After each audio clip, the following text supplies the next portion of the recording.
அஸ்ஸலாமு அலைக்கும். Welcome to Pollachi நம்ம வீட்டு சமையல். இன்றைக்கி இந்த வீடியோவில் என்ன பார்க்க போகிறோம்னா இஃப்தர் டு சஹர் வீடியோ தாங்க பார்க்க போகிறோம். இந்த வீடியோ உங்கள் எல்லாத்துக்கும் ரொம்ப பிடிக்கும், ஸ்கிப் பண்ணாமல் பாருங்கள். எப்பவும் போல தாங்க குழந்தைங்க வந்து உடம்புனா வந்து உருண்டை பிடிக்க ஸ்டார்ட் பண்ணிட்டாங்க.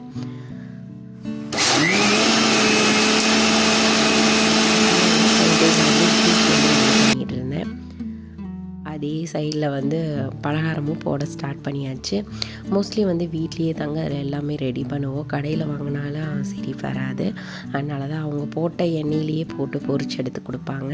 அது ஹெல்த்திக்கு வந்து ரொம்ப கெடுதல். அதனால் வந்து வீட்டில் தான் எல்லாமே ரெடி பண்ணுவோம். அதுக்கப்புறம் டெய்லி வந்து ஏதோ ஒரு ஃப்ரூட்ஸ் எடுக்கணும்னு நாங்கள் பிளான் பண்ணியிருந்தோம். அதே மாதிரி இன்றைக்கி வந்து ஃப்ரூட் கஸ்டர்டு தான் இன்றைக்கி நான் ரெடி பண்ண போகிறேன். அதுக்கப்புறம் கிட்டிய தேங்காய் சட்னியும் அரைச்சி வச்சாச்சு. ஈவினிங் டைம் மாத்திரம் எப்படி தான் டைம் போகிறதுனே தெரிய மாட்டேங்குதுங்க. மார்னிங்லேருந்து ஒரு 3 o'clock வரையுமே டைம் ரொம்ப ஸ்லோவாக போகிற மாதிரி இருக்கும். ஆனால் அந்த 3 மணிக்கு மேலே பார்த்தா கடன்னு டைம் போகிறதே எப்படின்னு தெரியாது. சரி, இந்த வேலை முடிச்சோன்னு கொஞ்சம் நேரம் உட்காரலாம் அப்படின்னு நினைக்கிறதுக்குள்ளேயே டைம் ஓடிடும். எப்படி தான் இஃப்தருக்கு டைம் வருதுன்னே தெரியல. நோன்பு இப்போ தான் வந்து ஸ்டார்ட் பண்ண மாதிரி இருந்தது. அதுக்குள்ளேயே நோன்பு 17 ஆயிடுச்சு. நோன்பு திறக்கிறதுக்கு அப்படியே டைம் ஆயிடுச்சு. அதனால் எல்லாமே எடுத்து அரேஞ்ச் பண்ண ஸ்டார்ட் பண்ணிட்டோம். நீ எடுத்து வச்சுட்டு அப்படியே நீ எடுத்து ஓதிட்டு அப்படியே நோன்பு திறந்துட்டு அதுக்கப்புறம் அடுத்த வேலை பார்க்கலாம்.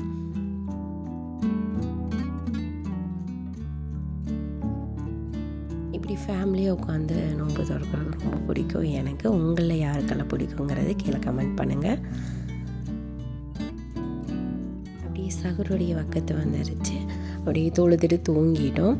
அதுக்கப்புறம் ஷகருக்கு என்னச்சு மட்டன் பிரியாணி, மட்டன் சுக்கா, அப்புறம் உப்பு கண்டம், தயிர் பச்சடி தாங்க இன்றைக்கி.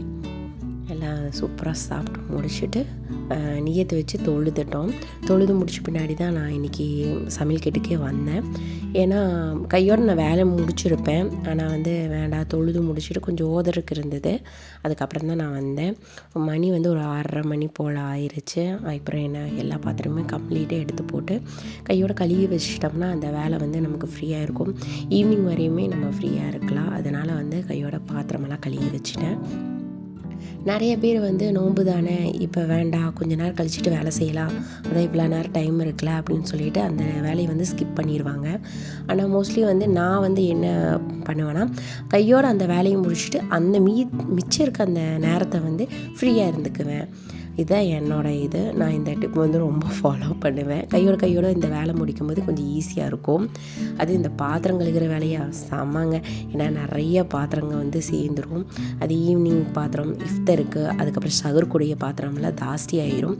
அப்போ இதுக்குன்னே நம்ம டைம் வந்து ரொம்ப செலவு பண்ணுற மாரி இருக்கும். அதனால் கையோடு அந்த வேலையெல்லாம் முடிச்சிட்டோம்னா ஈஸியாக இருக்கும். கல்யாணத்துக்கு முன்னாடியெல்லாம் வந்து சாப்பிட்டோமா, தூங்கினோமா, ஓதனோமா அப்படிங்கிற மாதிரி தான் போகும். ஆனால் கல்யாணத்துக்கு முன்னாடி ஒரு வேலை செஞ்சால் பரவாயில்ல, நம்ம வீட்டில் எல்லா பலகாரமும் வீட்டிலையே தான் நம்ம போடுறதுனால 1க்கு 2 வேலையாக தான் நமக்கு வரும். அது நம்ம எடுக்கிற முடிவே கிடையாது. குழந்தைங்க என்ன கேட்குறாங்களோ அது செய்கிற மாதிரி ஆயிடுச்சு. நான் கல்யாணத்துக்கு முன்னாடியெல்லாம் அம்மா என்ன செஞ்சு கொடுத்தாலுமே அது சாப்பிட மாட்டேன், அமைதியாக இருந்துக்குவேன். அது வேணும் இது வேணும்னு அடம்பிடிச்சி கேட்டதும் இல்லை, கேட்கவும் மாட்டேன். ஆனால் இப்போ குழந்தைங்க வந்து அப்படியெல்லாம் இல்லை. இது செஞ்சானா சரி நாங்கள் நோன்பு வைக்கிறோம் அப்படிங்கிற மாரி ஆயிடுச்சு. சரி, அதுகளுக்கு பழக்கப்படுத்துறதுக்கு வேண்டியே தான் நாங்கள் வந்து அவங்களுக்கு பிடிச்சது நம்ம செஞ்சு கொடுத்தோம்னா அவங்களுக்கு கொஞ்சம் இன்ட்ரெஸ்ட்டாக இருக்கும்னு சொல்லிட்டு நாங்கள் வந்து அவங்களுக்கு பிடிச்சது நாங்கள் செஞ்சு கொடுக்குறோம். உங்கள் வீட்டில் இருக்க குட்டீஸ்கெல்லாம் எப்படி என்னங்கிறது கீழே கமெண்ட் பண்ணுங்கள். அவ்வளோதான், ஆல்மோஸ்ட் வந்து என்னோடய வேலையெல்லாம் கம்ப்ளீட்டாக முடிஞ்சிருச்சு. பாத்திரமெல்லாம் கழுகி இப்படியே அடுப்பு கவுண்டர் டாப்லாம் வந்து க்ளீன் பண்ணி எடுத்து வச்சுட்டோம். பாருங்கள், இப்படி வைக்கும்போது பார்க்குறக்கே அவ்வளோ அழகாக இருக்குது. நீ அடுத்து என்ன குழந்தைகளை பெறப்பட வச்சு ஸ்கூலுக்கு தாட்டி வர்றது தான். எங்களுக்கு இந்த டே வந்து இப்படி தாங்க போச்சு. இன்ஷா அல்லாஹ் அடுத்தடுத்த வீடியோவில் நம்ம சந்திப்போம்.